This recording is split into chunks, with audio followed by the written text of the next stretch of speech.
Bonsoir, bonsoir, bonjour. C'est Congo News 24. Bande Konanga, comme toujours avant de commencer notre émission, nous disons merci à Dieu.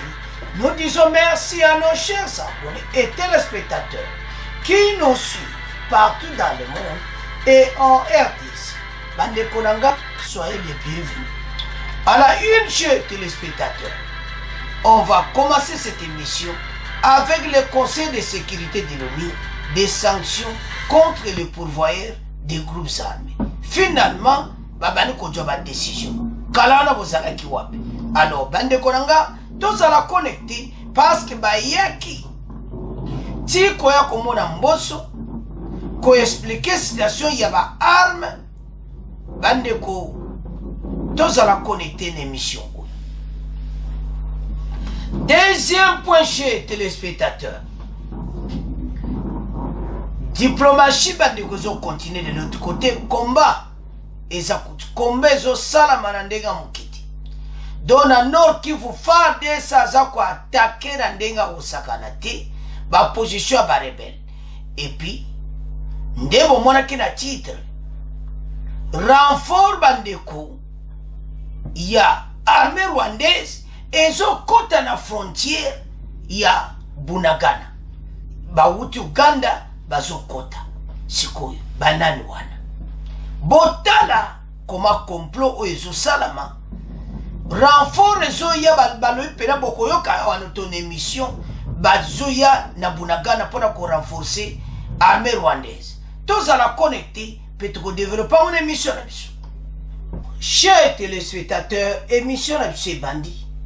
Comme d'habitude, yebsa moninga place aux alliés de temps écoute. Parce que complot ozo continue à s'arrêter bokoyo kan émission. Toko kene makamu tout bande ko za pona situation ozo le l'est. Bande ko toko banda première partie avec Conseil de sécurité de l'ONU. Baye bazara EDC pour le moment. Et maintenant ils ont pris des sanctions contre ba pourvoyeur nyonso ya ba groupe armé kalana bazala kiwa. Et puis ils sont en RDC baye ba situation ezo le kalenge nini pour ba ko pesa rapport na Conseil de sécurité. Et ça mawa ba ko kende pena partout kupa ba otamola pona koyeba ozo leka na mboka na biso. Batu oyo bandeko ezo salama wa baza koyepe kokuta na mboso koyebisa eke voilà toyebe poto mona yoza président assemblée nationale makama ba arme boso manamino ba arme boza na problème te kaka ba groupe armé bato bazo koma na suka. C'est parce que le chef de l'État a pris une décision ferme et maintenant de bazana bazo mona ke c'est fini hein? Bazana retard. Plan B ezo sala. Ba epsa ki bango. Mokota mboka loba que bo se retirer, bo tika mboka na biso, boya koloba après me bo bima na mboka na biso. Mena ba pour parler ezongi. Ba réunion ezongi. Entre-temps, batwana bazo sala ba dégâts. Et sa propriété qui to côté. Alors, maintenant, Conseil de sécurité de l'ONU, ils ont pris des décisions, bandeko, sur les groupes armés. Ponako, badjo embargo. Et puis, baozo ba décision, na ba pourvoyer nyonso. Mais vous pensez na Rwanda sanction, otomo na peti. Tolembi koloba. Sobozo ba pourvoyer nyonso, mais bo kanga bango. Bazana EDC banba yiba banani ba fournissaka bango ba minduki. Une équipe ba yako kutana mboso pona masolo yao. Ndeko zo mawa. Alors to banana conseil de sécurité totanga après to ya na masolo na baona mboso si ba groupe ba. Bandeko o balo bakeza mawa. Batoyo va se reverser dans Ndenga Mukiti. Conseil de sécurité annonce des sanctions contre les pourvoyeurs des groupes armés. Agression à l'Est, sanction bandiko, écoute. En mission en RDC qui l'amènera au Rwanda et en Ouganda, Michel Xavier, bien apprend-on de la radio onusienne, s'informer sur l'origine des armes que détiennent les hommes armés qui écument l'Est de la RDC, dont le M23. Nous allons vers un certain nombre de pays voisins pour comprendre comment et ce que ces groupes armés font pour s'armer, pour avoir les armements sophistiqués. Le baye panabiso, bakokene na Rwanda, et puis bakokene na Uganda. Na ba pays voisins nyonso wana ba Burundi partout wana, bayeba. M23 ba arme ba ozo, mais boyebi keza Rwanda. C'est ça que moi je ne veux pas. Hypocrisie à boui. Ah, avançons. Selon la source onusienne, le comité de sanctions de l'ONU va en outre documenter les cas de violation des droits de l'homme, de violences sexuelles dans la partie est de la RDC. Ce comité également se sera en charge de recueillir les informations sur l'origine et la circulation des armes. Le Conseil de sécurité de l'ONU a annoncé ce jeudi 10 novembre des sanctions contre les pourvoyeurs des groupes armés opérant dans la partie est de la RDC. D'après le président du comité de sanctions de l'ONU, Michel Xavier, bien qu'il séjourne à RDC, toute entité ou autorité qui soutient les groupes armés qui opèrent notamment dans l'est de la RDC peut être sanctionné par le Conseil de sécurité si tous les faits sont documentés. Mais boyebi keza Rwanda. Bon, baka directement Rwanda aux Opésabango. Ba armes sophistiquées pour bakot samboka na biso mobulu. Tandis que ça mawa ezaka Rwanda yemo ote parce que bogoyoka na po asuka. Bandeko renfort yé ko renforcer armée rwandaise M23 bakoti na Bunagana. Balobi une troupe ya ba soldat. Mais toujours ya na point.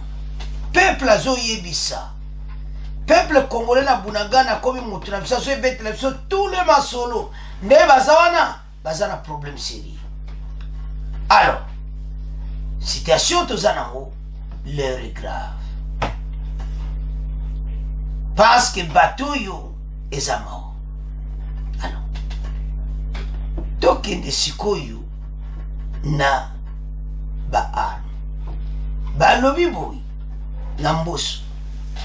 Bokoyoka tokotiela bino bango. Ke RDC azali suna embargo ti. Bosoma na ba arme bolingi biso to ye. Nde to ye na RDC to ye pona ba groupe armé. To ye ba banani ba pesa ba minduki. Mais vous connaissez très bien. Bakoya na RDC ba ke Rwanda, Uganda ba pays voisins ba yeba nana pesa ka minduki. Quand on tala makambo yo, ceux qui tozo tala ou ezo leka na est, hypocrisie eza tellement tout. Bango ba yebi ete eza ba paya wana. Ba yebi ete bato wana bazo sala biso mabe. Tant ba moni ete biso to comprendre bango, mais c'était un peu en retard. Parce que oh le bino bozuya mais ma solo déjà ezo salama. Alors bandeko l'air est grave, situation tozanango eza mawa soko zotala ONU et le bina pese ba bonne raison ONU azane kaka na kati ya masolo wana complot kaka pozama Madame, Messieurs, bonjour. Le gouvernement de la République démocratique du Congo n'est pas concerné par l'embargo sur les armes. C'est le chef de la délégation du Conseil de sécurité de l'ONU qui a donné cette précision au cours d'une audience mercredi au président du Sénat. Le chef de la délégation a en outre soutenu que seuls les groupes armés sont concernés par cette mesure d'embargo. Ils ne peuvent ni se procurer des armes ni des munitions. Michel Xavier Biang le dit au micro de Michel Kifindangoy. Que cet embargo concerne exclusivement les groupes armés. En ce qui concerne le gouvernement de la RDC, il n'est pas concerné par l'embargo sur les armes et juste assorti d'une obligation de notification qui d'ailleurs ne concerne pas le gouvernement mais concerne les partenaires avec lesquels la RDC peut travailler. Donc nous avons eu un échange plein de très productif, très constructif avec le président. L'objectif de notre mission est clair. Nous sommes sur le terrain pour avoir toutes les informations relatives à l'interdiction qui frappe les groupes armés concernant les armes, concernant les munitions, concernant le recrutement des combattants. Nous sommes là pour prendre toutes les informations concernant les questions d'abus sexuels et nous allons rencontrer l'ensemble des partenaires. Ce qui est important pour nous, c'est d'avoir des informations actualisées et les mettre à la disposition du Conseil de sécurité et toutes les autres agences compétentes des Nations Unies pour que, en temps voulu, que les décisions puissent être prises de façon éclairée en connaissant exactement ce qui se passe sur le terrain. Au cours de cet échange, Modeste Bahati a insisté sur la création d'un tribunal international pour le Congo afin de juger toutes les personnes impliquées dans les massacres et autres atrocités commis sur le sol congolais de 1990 à ce jour et qui continuent d'endeuiller le pays. Le président du Sénat a également évoqué avec son hôte le rapport mapping qui est un outil important pouvant aider les Nations Unies à mieux sanctionner les auteurs de ces massacres. Bandeko Xavier Oazali ya talaka ba sanction na uni azana ADC aokene na est akene ba pays voisin aye banan ba pesa aba pesa armée rwandaise M23 ba arme basa armée rwandaise ba arme eza Rwanda bazo armée ba pesa ba mais bino bozo ya ba investigation. Non. Parfois ça fait mal, je ne comprends rien du tout. Ce que l'on fait. Donc, Oyo Bango Bazanango, Bayebi bien que Eza Rwanda. Pourquoi pas sanctionner les Rwandais directement dans des midi à 14? Bon, quand ils sont boyés, c'est ceux qui vous ont drossé en Minduki. Wande vous qui sont montés au Tolandi Bangoana. Puis surtout Yebi. Mais ce qui est grave, exact, banda kalawana et puis même si on peut bazolwa ke bakopesa mais donner des sanctions au Rwanda so ibo sanctionner bimisa batu na ye azokotsaka bango. Alors selon les sources batu oyo baza quelque chose a bien désolé. Mais bayeba été balkanisation na EDC kusala mati ba manevre ba wazo sala na mboka na biso bakokoka te et puis biso to telemi parce qu'ils ont vu peuple a zoyema ba slogan peuple a sepeli na mboka na ye peuple a zana esengo ba jeune bazo renforcer kokota na kati armée iso sala bango pasi bazo ndima te. Effectivement, il faut dire. Citation Oyo Bandeko Makambo ye bandakala et bandoko manasuka. Pourquoi tout ce bon? Les chefs de l'État à comprendre bango. Bakangami na mitambu na bango. Bango bandima ete ke biso tokoza meko na ba avion ndenge wana. Bandimete tokozana ba ide ke to bomsa mboka baza considérer kaka mais gouvernement iba ko sana boka bungu tika ka to kabula mboka na mboka kabula mboka na biso bino boy bulikambo bandakala ese sikonde bozoya ko pesa ba sanction botika ba jeko biso bana mike Nations Unies parce que ça la rôle là-bas bien dit Ils sont là pour garder le peuple, mais ce sont eux qui sont les premiers à dire qu'ils n'ont pas des armes lourdes pour faire face au M23. Et c'est vrai ça. Ça fait mal et ça dérange. Voilà comment la population congolaise est en train de souffrir, entassée, quelque part à Rutshuru. Mais, bientôt, alobi soma kamubano koma na suka mobulu yaka. Chers téléspectateurs, mboka oyo tokozala plus puissant. Soki nde gouvernement zokende, armée na biso nyonso nde bonanaki na émission passée. Armée pena makamutu kitoko armée vani po baoza formation à 6 mois. 6 mois zaka alobi ate. Ba jemba pesa mo renforcement ba pesa mo ya 6 mois. Ba kota na kata fi bitumba. Tout ça adressé. Tout ça a besoin de nombre. Alors, match za makasi. Rwanda baza Japani ki ba yeke cop na mwezo kufa parce que ba bazo kataka ki ba kovanda wana. Mais bazo yeba te bazo ndima pete ke biso to kobenga na bango. Makambo ndenge zokende. Elo to oloba na oni to pesa oni faute parce que oni makambo e bandakala. Makamba armo ba yebi très bien que Rwanda mutapesa omba azara kati na bango.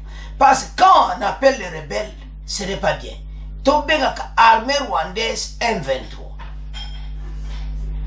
Pour basana kombo na bango. Armée rwandaise M23. Tande basamboka na biso. Toko koma place wana. Ano, bandeko bazali awa bako kene pe na ba pays voisin. Ndeto landi wana totangi bongo tutalo bako sala. Bazo ba décision ya makasi likola Rwanda wante ndimi bango. Quand ils n'ont pas pris de sanctions contre le Rwanda, ils ont aventure. Et puis je sais que biso to bunda.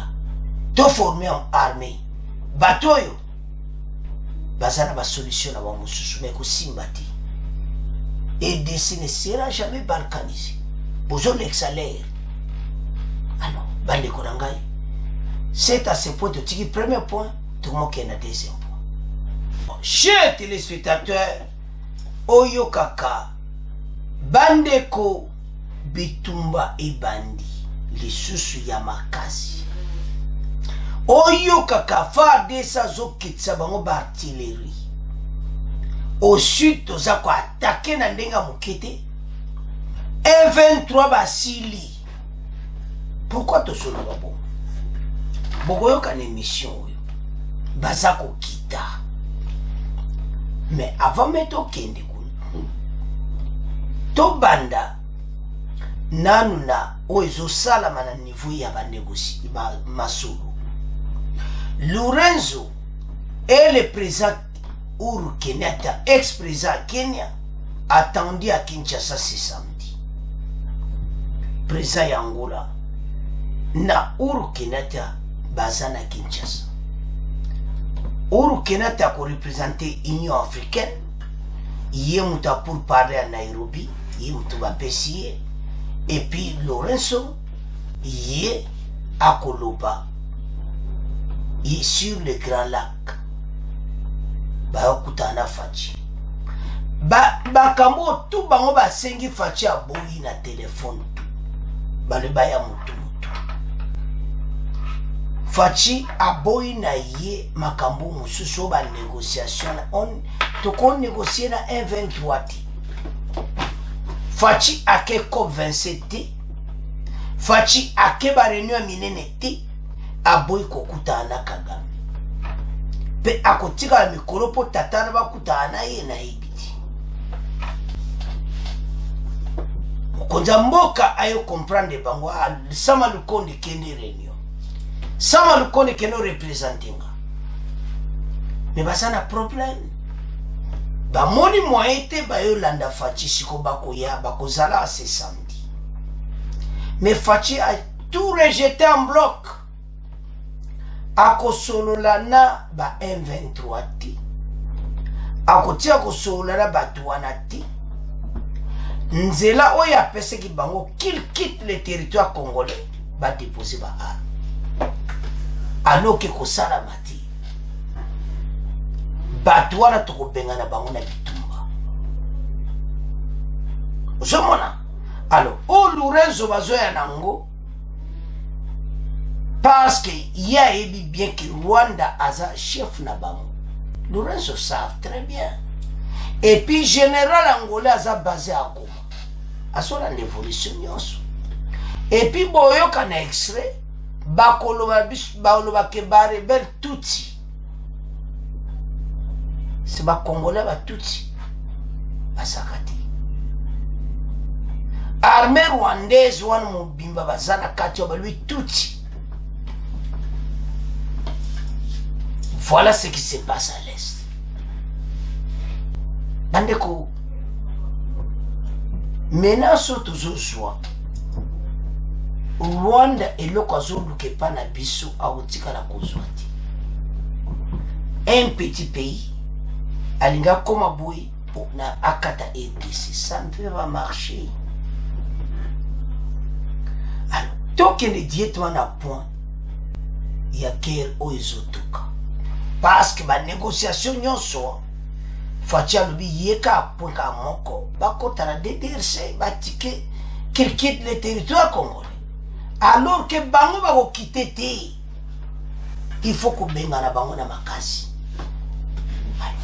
yango plan B et c'est bandaki boko yo kabande ko suka lelo vendredi suka na bitumba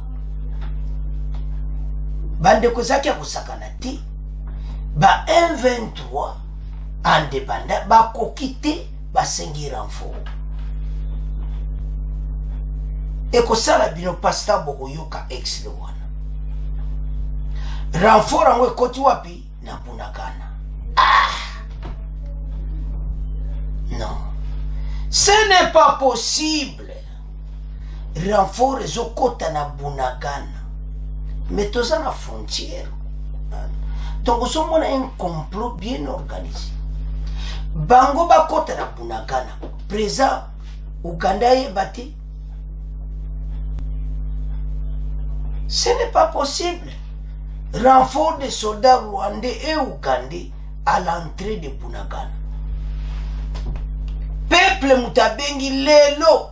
Peuple a signalé que ba troupes zokota na Bunagana koya ko renforcer armée rwandaise M23.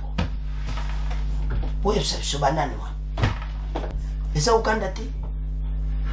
Citation makabo tanto oloba. Et ça, salama. Bon. Ce qui va oloba keza bangoti. Comment on va permettre l'armée rwandaise va côté la frontière wana?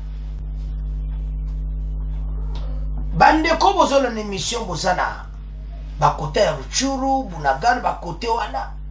Ou même na Ouganda filmer bango nde bazokota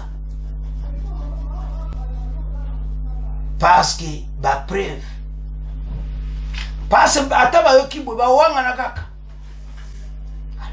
bandeko to bena na film une grande troupe ezokota na Bunagana koya ko renforcer armée rwandaise M23. Est-ce que c'est possible? Donc, l'armée rwandaise déguisée à M23. Il y a un photo benga va comboana ensemble. Bakoti na Bunagana. Est-ce que le président Ouganda est évité? La situation qui est là, le gouvernement, il faut réfléchir ma casse sur Ouganda. Complot moko bien organisé. Tout ça, les limites au bout d'un moko en face, on soit bataminaï. Mais tout comme un asuka. Bande que le président ougandais a joué l'hypocrisie. Et ça qui tombe au tir. Oh, bazo sala biso. Tala peuple na zo vanda libanda. Mais azana ndaku na ye armée rwandaise M23 babimisi babengani baona masasi. Baso maltraité ko boma batu. Peuple kuto kuna sasili na epe comme terrain de combat. Maintenant, va signaler que bazo kota pena en masse. Siko babilo kwa ndenge wana. Gouvernement faut batala yango. Parce que les lots bazo wangana toujours voilà biso le côté Ouganda. Mais auto yoki wana. Les lots vendredi bazo kota. Alors, ba jena bango nyonso makambo ba def gouvernement kataneka bazonga.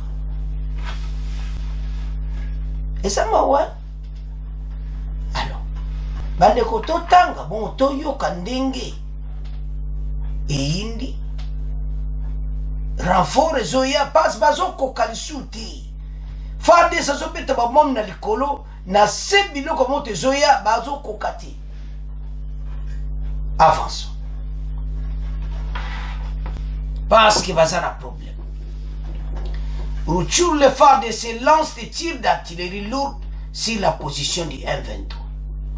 Des détonations d'armées lourdes légères ont été entendues dans la matinée de ce vendredi 11 novembre entre Kaunga et Mabenga, à environ 10 km du nord de la cité de Kwanza à Rutshuru. Kera Kusakanate, Nora Zalanturwana. Plusieurs sources parlent d'une attaque de FARDC contre les positions des rebelles du M23 dans la zone.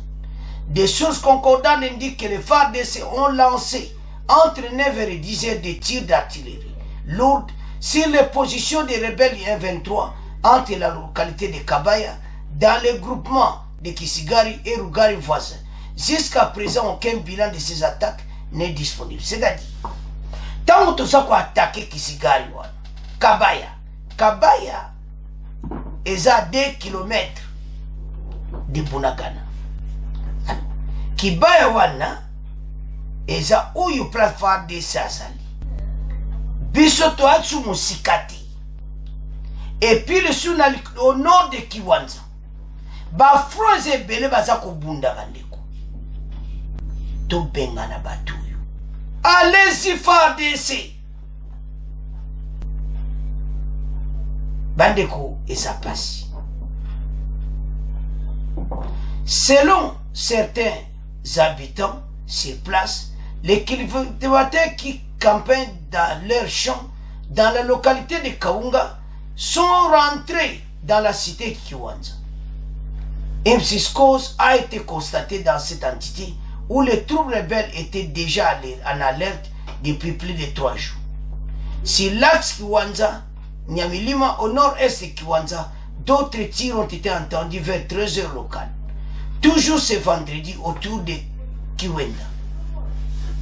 À une dizaine de kilomètres de Kiwanza, le bilan n'est pas encore connu. Rappelons que depuis 2 jours, des sources dans la région parlent d'une progression des militaires FARDC qui auraient déjà repris le contrôle de Mabenga. Tobotul Dia village Moko. Tozo Poussana. Pendant ce temps, Bolanda très bien bandiko.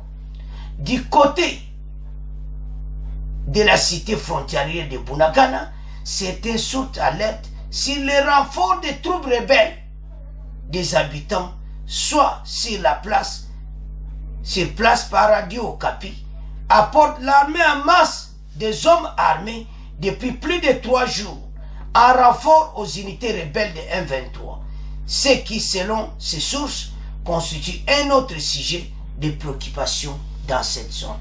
Alors, sans plus tarder, Toyo Kandenge Bazako Kota, Ndenge renfort Ouganda, Rwanda Bazako Kota, bon, on continue mission Nabiso. Mesdames, Messieurs, bonsoir. Au Nord Kivu, les affrontements opposant les FARDC aux rebelles du M23 se sont poursuivis toute la journée de ce vendredi vers le nord de la cité de Kiwanja, en territoire de Rutshuru. Les habitants restés dans la zone affirment que des détonations d'armes lourdes et légères ont commencé depuis 7 heures locales entre Kaunga et Mabenga, à plus de 5 km de la cité. Depuis 10 heures locales jusque tard dans l'après-midi, ces détonations étaient devenues sporadiques. D'autres détails avec vous, Noël Alozito. C'est entre 7h et 10h locales que des détonations d'armes lourdes et légères ont été entendues ce vendredi sur l'axe Kaunga-Mabenga au nord de Kiwanja. Selon certains habitants contactés sur place, les cultivateurs qui campaient dans leurs champs dans la localité de Kaunga sont rentrés dans la cité de Kiwanja, d'où une psychose a été constatée dans cette entité où les troupes rebelles étaient déjà en alerte depuis plus de 3 jours. Pendant ce temps, dans la cité frontalière de Bunagana, certains habitants joints sur place continuent d'alerter sur l'arrivée en masse des hommes armés depuis plus de 3 jours en renfort aux unités rebelles du M23, ce qui selon ces sources constitue un autre sujet de préoccupation dans cette zone. Pendant ce temps, sur le front sud, des sources concordantes indiquent que les FARDC ont lancé entre 9h et 10h ce même vendredi des tirs d'artillerie lourde sur les positions des rebelles du M23 entre la localité de Kabaya, dans le groupement de Kisigari et dans le groupement voisin des Rougari. Jusqu'à présent, aucun bilan de ces attaques n'est disponible. Bandeko tolandi biso nyonso. Pendant les 3 jours, renfort ezokota na Bunagana, na frontière na biso na Rwanda. Bandeko ezosala mawa, ezosala pe pasi komona comment toza trahi. Uganda bazosala complot na bango. Et maintenant bakoti na mboka na biso basali bakan des troupes bakota na RDC. Bakoti na frontière. Bandeko ezosala pasi komona comment basoda oyo bawuti na Bunagana, bawuti soko Uganda, bazokota na frontière pona renfort na batu na bango. Alors, bandeko, ota la situation tozana. Armée rwandaise, mena moni vérité qui eux, mais armée mosusu ezali awa. Renfort, et yebani, ba genyo su baninga basala. Ah, non. Bandeko, FARDC a comment progresser. Ba botoli déjà mabinga. Bazako kendi. Parce que l'on ba osala. Tant ba okende. Nde basali boy. Mokwali. Avion bani ko bombarder bango. Et bani ko bombarder bango. Bazala problème ndenge bazawana. Baza envahi bazo ibelo kwa kosalati. Mayele sili bango. Do basili si pena bango nyonso. Nde bazawana baza kopanzana. To botoli dia village kamba na Mabinga. Tozo ko avancer. Et nous sommes à Kabaya. Où est à 2 km à Bunagana. Bitumbezo salama. Ande ko toko kaya na biso. Alors, qu'est-ce que l'on y basali? Bazui renfort. Ya Uganda. Rwanda. Parce que bakoti wana. Depuis 3 jours. Renfort à Osagara. Tezo kotakaka. Chers téléspectateurs, tous on a un problème sérieux. Parce que peuple Moutaloubi, bamoni pena renfort à Osagara. Tendinge zokota. Tolandi bisonyo soana. Alors, balobi mene comme situation moko préoccupante pour nous nino ezo salama. Bamoni défaite, bamoni faut ba baksa basuda. Mais bako sila. Parce que tu lancer bango ba roquette. Yako sakana te ya likolo. Toloba kiango. So bozaka na avion, bozala victoire. Asa avion bozala 40 km na likolo Goma. Ba bazana loko monter à 40 km bako tinda banda côté bazana Ruchuru China Goma bako kate. Mais biso à partir de Goma na likolo tozo tindika ba biloko. Bazo zongo en direct. Hein? Avion de chasse à Varuche, zo tinda biloko zo quitter la bango kuna. Bale mayele siliban. To yebite so ba kufi ebele.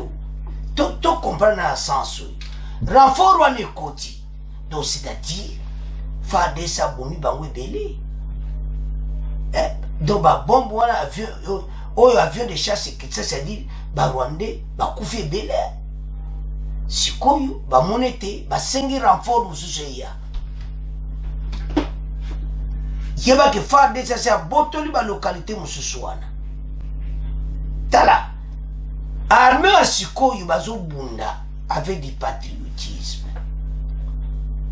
baza na volonté ya mboka bayo comprendre ke liboso baza komene bango bien ti mais équipe oyo bachiwo bakoti bashiko baza na terrain bakonzi baza kuna na terrain à l'est à Goma kona ndabo évolution koyeba ke sous d'état-major roka baza wana na kata terrain pona koyeba évolution c'est comme ça ezopesa armée morale topotoli mabenga déjà bolandi wana tobasa na problème siko toyo comprendre yango basengi renfort mais eloko eza grave ils sont entrés à Bunagana balobi lobi bakotaki lelobi mosusu bakoti donc basa bango bazobakisa basoda est-ce eza kaka barwandais je ne suis pas sûr. Il faut pas sortir là présent au Uganda très bien. Il y a quelque chose qui se passe là. Des troupes bazokota na Bunagana. Baza ba nani. D'oppression Uganda yebi na été. Un complot se prépare. Mais ils ne réussiront jamais. Pays na biso ba okokate tokobotola mboka na biso tokobotola bango ya ngonyo bakokende sikone yo comprendre bakonzi baza koloba ke se retire ke na Rutshuru ce sont des stratégies pour combattre la population ande ko lere gra bitumbe se ikos o esami lelo vendredi suka ba artillerie zo le kati même lelo na ba 13h donc bon, la dîne extrait, on a besoin d'expliquer que Bitumbe est tellement makasi. Mais na baranfo, bakoti. Ba Congolais, tout la moka. Le pays est en guerre. Nombre de bakoti bazebele. Parce que ça 3 jours, c'est-à-dire, bon, bazaki na Rutshuru, ba moni défaite, c'est-à-dire, ba bomi pe bango ebele. Yango FARDC salbaki bateau na ces armées rwandaises. Voilà. Bandeko bateau yo bako koma na suka. Tia seki bako kwense bango na ndenge moko bako kanga bango. Bayebi ete mboka na biso soki batu batiki biso calme toko se développer makasona tout. Toza lokola bangoti. Nous on a des richesses naturelles. Yango soki mboko evali kimia ekozala bien. Bandeko kande toloba le diable ayebaka étoile ou ezeba mutu. Bango bazaka ba marque wana. Bayebi o eza na kati ya mboka na biso. Oyo la grâce o toza nango. Bandeko tala ba richesse na biso. Mais il fallait battre génération monsieur Lekikabou. Le bel à 80 ans, 90 ans. Parce que péripérie n'a pas 60 ans après, ce n'est pas possible. Mais, gouvernement, oyo ba yo comprendre. Habiti. Tikato sala buto sala pona. Problème européen, c'est parce que Fatia comprend des banques. Mokodambo kaboy ba dialogue na bomba zotindaye. Adobi na ba yeka ka mokoba kende Nairobi. Batika minduki d'abord so batiki minduki bango nyoso alors que condition Fatia so yesa ba ko salati. Il n'écoute que les armes. Makama dialogue n'est pas bateau armée rwandaise ezati. Alors, citation de Zanango est comme que Tozo Bunda est décédé à Rwanda. Mais où est Salami Lelo? Najure Leki, Bakumo ya Lukaba renfort, c'est-à-dire avion ne bomi et belé. Avion ba riche ba bomba ne bomi ba armée na bango ebele yango wana basengaki renfort toyo comprendre. Alors siko question tootuna bandeko, est-ce que président Uganda vraiment yebi makambo te? Et puis batroupe basoldat baokota na frontière ya Bunagana. Tolandi ye bandeko totoyaka na bémission biso yaka totie boyoki bandeko bo partager yango. Gouvernement me akoyeba batroupe wana bakoti na frontière ougandaise bomba Uganda bazati. Qu'il mène des enquêtes nde Patrick Moya alobaki et comité to mena enquête passe mena des troupes bazokota bazaba nani. L'heure est grave. Et comme état biso tellement pona mboka to benga na banguna bitumbe makasi farde sa zo progresser to boto za mabenga kalate to boto la kiwanza to toza ko avancer bato bazana problème. Déjà mabenga basi ba kedon ruchuru pe ba ko na ba on yango na ba piller bolandaki na RD Congo basango ba piller yande aujourd'hui takendaka na chien to tchablo kwa bien bakene bekola bana armée rwandaise M23 bake ko piller biloko na ba cantine place à bana. Et si vous imaginez tout ça, c'est bizarre. Alors bandeko bo partager mission to bano koma na suka bo continuer ko s'abonner massivement bo partager. Au revoir, à la prochaine.